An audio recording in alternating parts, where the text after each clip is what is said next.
Trans journalists and trans activists are in extreme danger of violent attack and murder.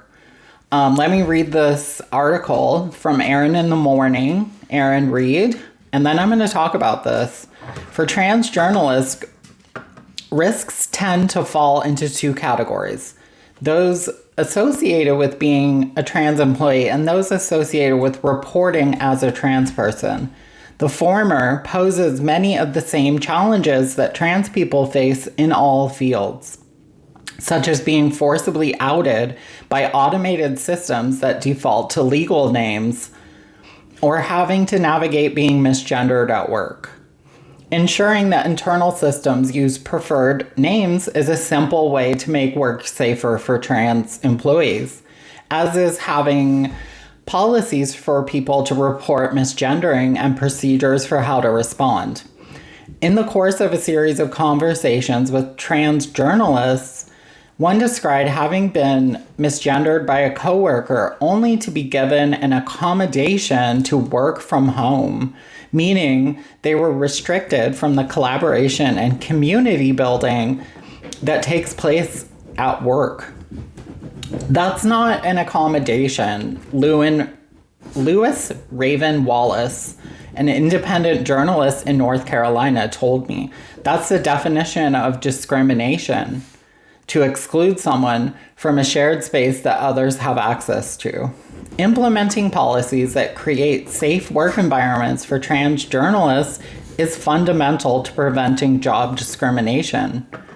Often the reasons trans people are fired have to do with us asking for the respect, etiquette, and support that we deserve, Wallace said. And that becomes thinly veiled accusations of unprofessionalism, lack of objectivity, or bias.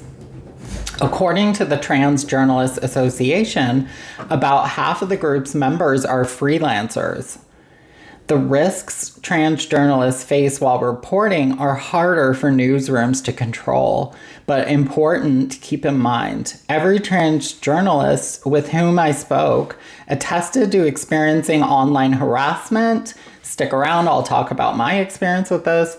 Many said they had received death threats. I have as well. I'll talk about that later. Some have been stalked, offering training on online harassment and social media, having protocols for tracking threats, using services such as Delete Me, and having safety debriefs before journalists do potentially risky field reporting are all important ways to enable trans reporters to do their jobs safely. This is the statement from Aaron Reed, the author. I do not know a trans journalist who hasn't faced harassment, abuse, or violent threats, and my experience is no exception. I've been the target of multiple swatting attempts and regularly receive threatening messages across my platforms. To navigate these risks, I rely on comprehensive digital privacy and security practices. I use a password manager, participate in opt-out programs to remove my personal information from data broker databases, and have invested in home security measures that provide my family the peace of mind necessary for me to continue my work. Likewise, I take deliberate steps to protect my family's privacy and share far less about my personal life on social media than I once did. Creating this separation helps maintain a necessary boundary between my work and the noise and vitriol that often accompanies online spaces. Okay, so let's talk about my own experience now. I have faced harassment, bullying, discrimination, violent threats, and death threats, all of the above. That all started in Donald Trump's first term. I remember getting a lot of the Pepe the Frog memes, and then death threats started coming in. So I received so many, hundreds a day, in total thousands of death threats, that I had to get off social media completely for my own safety. And these threats were made in the name of Donald Trump, Proud Boys, and MAGA. They described to me in detail what they would do to me, how they would kill me, etc. Very graphic. They used a lot of transphobic and homophobic slurs. But I only had to read a few of those before I realized that these people are severely mentally ill and they're severely violent. They're also uneducated on gender, so they're extremely violent towards trans people and gay people. I also want to talk about the gaps in the news coverage. And what I mean is there is a cover-up happening of the science of gender in news media. Just recently, the New York Times and CBS had whistleblowers that came forward and said they were forced to write and cover anti-trans stories in order to please Donald Trump. There is no recognition in the news of trans people and their legitimacy.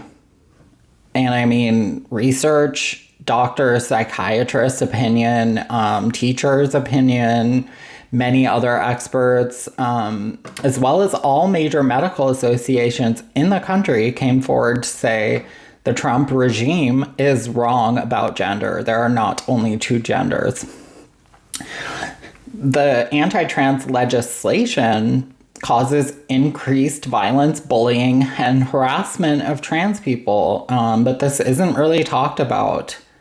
The effects that anti-trans laws and news coverage and lack of trans stories, bullying, hate speech, and violent attacks towards trans people. For trans youth, they are in crisis over losing healthcare coverage for life-saving medical treatment. Suicide rates are expected to go even higher for trans youth because of bullying and loss of healthcare access and these anti-trans laws. This treatment of trans people, trans children, is unjust, it's cruel, and it's absolutely unnecessary. Trans people are going through hell, having to uproot their lives and move to a new state or a new country entirely. They're starting their lives over. Over 400,000 trans people have migrated from red to blue states. This is one of the largest migrations in U.S. history. This should tell everyone something, that we are just trying to live and the government is putting us in danger, covering up our stories. So, the study on trans activists, this is from the Trans Murder Monitoring Project 2025, had revealed new trends in anti-trans violence. There is a systematic targeting of activists and movement leaders. So, new global data from TGEU's Trans Murder Monitoring 2025 reveals a dangerous shift. A growing number of murder victims are trans movement leaders and activists. Over the past year, trans activists accounted for 14% of reported murders and are the second most targeted group globally, following sex workers. The year-on-year rise in murders of trans activists shows this is an attempt to silence those fighting for trans rights worldwide. Be careful, y'all, but they're not going to silence me. Please don't let people silence you either. Keep yourself safe. Please like this, share this to get this information out. Leave your comments. I'll be back very soon with more news. Bye, guys.